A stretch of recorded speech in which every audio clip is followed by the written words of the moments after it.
wali waxaa inoo soo socdaad qaybaha dambe ku daawan doontaan waraysi gaar ah oo madaxweynaha Jabuuti Ismaaciil Cumar Geelle BBC-da siiyay wuxuu kaga hadlay xaaladda gobolka xiriirka quwadaha waaweyn iyo mucaaradka qadar yar oo nasashaha dabadeed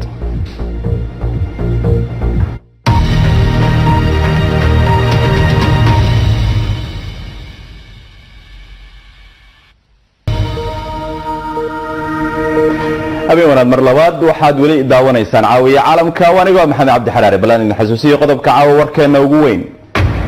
saameyn ballaaran ayaa ka dhalatay qaraxyo muqdisho ka dhacay sabtidii maantana nin al-shabaab ka tirsanaa ayaa xukun dil ah lagu fuliyay dalka Jabuuti wuxuu ku yaalaa goob istiraatiiji ah oo xasiloon wuxuu sidoo kale xarun u yahay ciidanka kala socda dalal badan sida Mareykanka iyo xulufadiisa Shiinaha iyo Faransiiska dekada Jabuuti waxa ku tiirsan oo ka soo daga alaabo aad u fara badan oo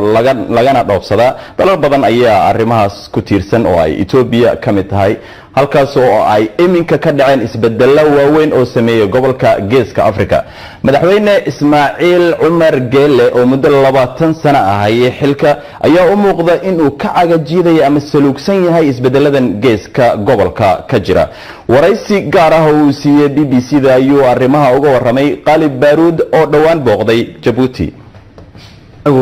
yani dadka quraahate ee waxaan ahayn ilaa 2008 labada dawladood ee jaarka ah labada dawladood ee isku jiray ee kala baxay labada dawladood ee islaayay ee Ethiopia iyo Eritrea la yiraahdo labadaba xiriir wanaagsan oo walaalnimo oo wada shaqeyna aan la lahaa anaga way 2008 ay wax yani na dhaxmareen anaga iyo Eritrea inkastoo haddana waxaana dhexmareen waxaan mar walba anagu u fadhinay in magaranaysaa aan si nabada aan ku wada hadalno oo wixiina dhex yaallay aan ka doodi karno aan ka heshin karno dee wax ilaahay qadari weeyaan way suuroobi lahayd ilaa imika anagu jawigaan nabadeed diyaar yaanu nahay waanaan sheegnay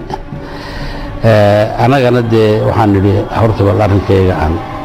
aan dhammaysanno waa dhowdahay baan u malaynayaa waan sugaynaa taasna kama dhigno in aan yani ama aan ka xunnahay ama aan ka horjeedno ama aan diidanahay midna maaha waxa weeyaan yani salaad walba waqtigeega la tukadaay in aan arrinkana uuna ku dhex milmin yani nabad jacaylka iyo jawigaa cusub inuu ku dhex milmino oo qadiyadeedii ay meesha ku halaabin haddaynu eegno xagga dhaqaalaha ma laga yaabaa idinku heshiiska halkeebaad ka taagantihiin isu socodka iyo isu furinta dhaqaalaha ma laga yaabaa inaad ku soo biirtaan heshiisyadaas heshiis aan ognahay oo iminka dhaqaalaha bedelaya ama si kale u rogaya inuu jiro annagana lama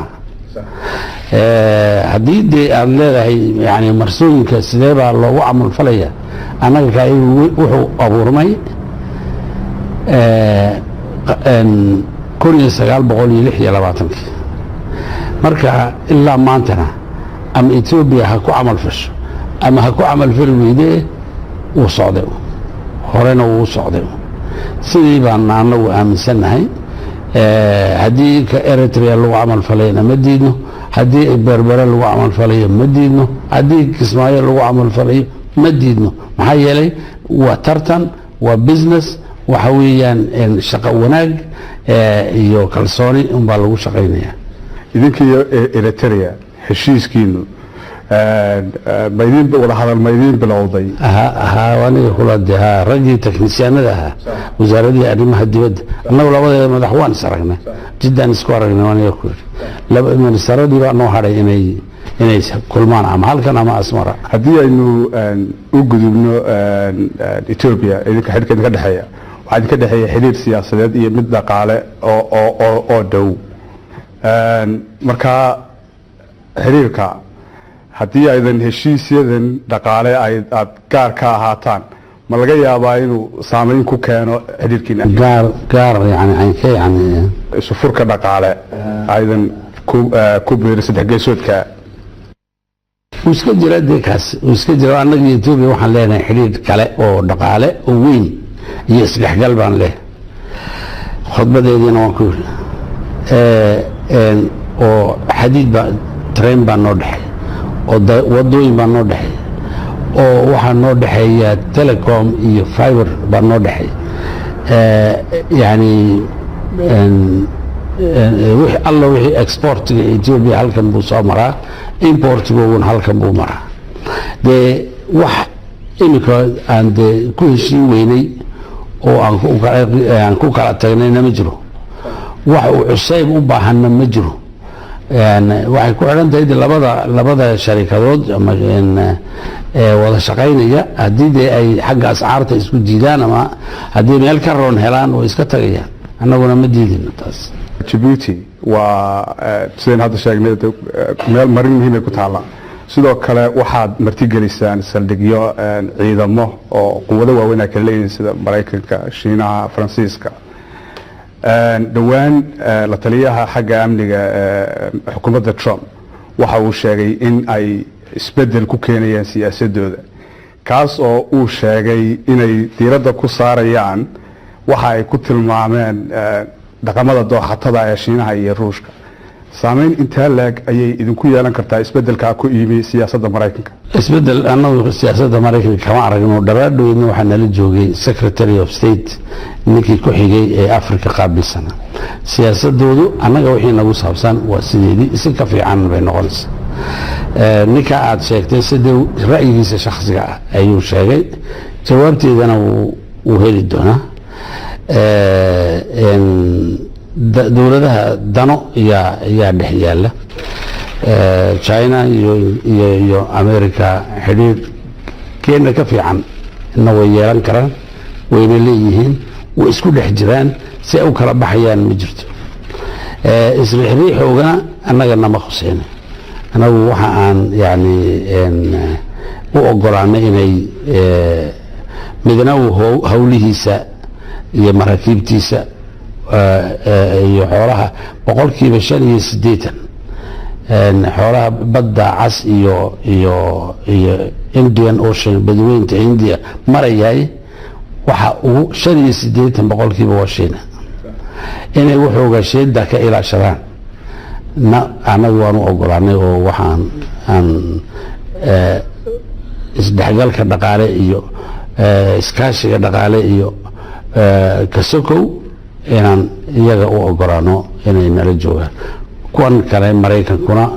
horeba way usii joogeen iyagu 2003 way yimaadeen oo waxa sheegtay labada qoloba inay ay arrimahooda si gaar ah u kala maareysan karaan laakiin waxa dhici karta in arrimahaasu ay iskor maraan waxa Mareykanku waxa uu sheegay in diyaarada uu leeyahay lagala beegsaday saldhigga Shiinaha oo ay yiraahdaayo waan eegnaa waan barnaa yani ayagu kuwan kalena si leegun bay yiraahdeen oo khatiyaan baan joognaa wala nadul mara wala nakaneeya waxaas waa wax magaranaysa ay labada ciidan ay ka heshiinayaan dhaqaale dhow ayaa leeyahay Shiinaha kuwan kalena Mareykan waxa leeyahay xiriirka soo jireenka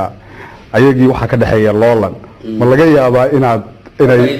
inaad ka faa'iideysataan iyo inaad kala doorataan labada dhinac ee dantidu ku liftay inaad dhinac isugu baydaan ma kala dooranayno waan la tacaali karnaa labadaba waan la shaqayn karnaa wuxuu waa business waxa kale oo siyaasadeed kuma jirto ayagu kolkeedii ay 200 300 oo bilyan oo dollar oo yani isdhaafsanayaan xoolo waxa yaray halkani yani wax macna leh maaha sidoo kale marka laga yimaado Mareykanka iyo Shiinaha gobolka waxa ka jira iyadana mid kale oo hirdan kale oo gobolada wadamada Carabta haba u badnaadeen Qatar iyo Turkiga oo meel ah iyo Sacuudiga iyo Imaaraadka oo meel ah walwal inta laga yidin ku haya Djibouti ahaan loolanka hirdii xaq halkees ka taagan umada Carabta kolkays dhibaataysaba anagu dhibaatada waan la qabeynaa oo marka aad ka soo bilowdo Camp David aad ka soo bilowdo ilaa maanta kolkol buu gariirku imanayaa oo madaxa la isku dhifanayaa haddana waa laga heshiinaya xitaa haddii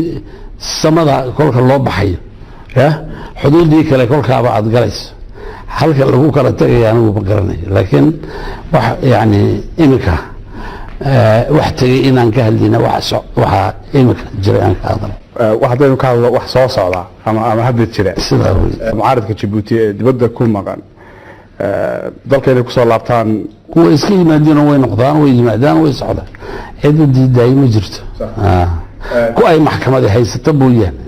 saxaafadda Djibouti waa mid qoraad waa mid qora oo dowladda leedahay teemada wanaagsan waxaa jirta aragti ah in aysan mucaaradku xor u ahayn inay fikirkooda ku cabiraan dalka gudihiisa cadaadisna ay ka cabanayaan hayna tusaano meesha yani loogu diidayo inay jariidad qoraan oo inay idaacad ka hadlaan oo inay waxay doonaan yidhaahdaan wax ma garanaysaa anagu aan u diidnay ma jiro sharcina uma diidayo laakiin waxa aan doonaya maahina sida aan u doonaya maahina si kale ma jirto qofka odhanaya isagana demokraat ahayn de ma waxaad ka qayb qaadatay halgankii gobolnadoonka Djibouti waad gabowday waad u jeedaa miya weli ma soo gaarin halgankaas ka qayb qaadatay wax badan baad dalka imika muddo 20 sano ku dhawaayad madaxweyne ka ahayd 3 doorasho waad ku guuleysatay doorashadan aad soconaysaa toonkan markuu ku dhamaado madaxweyne waqtigeeda ma ka jawaabtaa waxaan ka jawaabi doonaa markeeda ka hor jawaab ma jirto ma waqtigeedan ka jawaabi doonaa weey madaxweyne Ismaaciil Cumar Gelle oo waraysi gaar ah siiyay BBC-da ayuu kaasi ahaa xusuusna wararka ugu dambeeyay ee BBC Somali waxaad ka heli kartaan bbc.com/somali inta ayaan kusoo gabagabaynayaa barnaamijka caawiya caalamka waad ku mahadsantihiin daawashadiina inta aan mar kale dib u kulmi doono waxaan idinkaga tegaynaa sidaas iyo nabadgelyo